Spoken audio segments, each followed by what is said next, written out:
If you want to be a data analyst, you need to create a data analyst portfolio full of projects, and here's how you are going to complete your first 2 original projects. Project number 1 is interest. You are going to find something you're interested about, whether it's the NBA, Pokemon, 80s music, animals, whatever, and find a data set on it.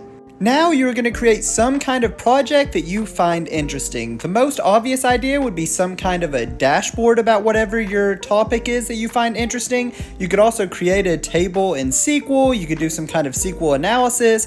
I'm sure you could do something in Excel as well. This part is up to you. The key here is to do something that you personally find interesting. Project number 2 is industry. For this project, you are going to find data about some business industry that you know at least a little bit about.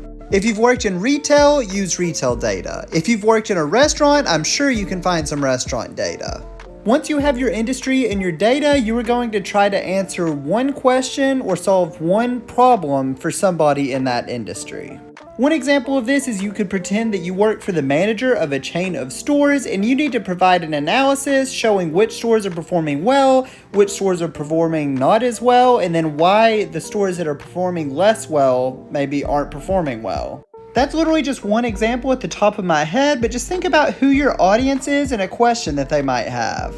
It's up to you what industry you choose, what problem you want to solve, as well as what tool you want to use to solve that problem. Remember, these are your first 2 projects, so do not be a perfectionist. Just build something and then you can go back into it and improve it as much as you want and need. And if you want to become a data analyst, be sure to hit follow.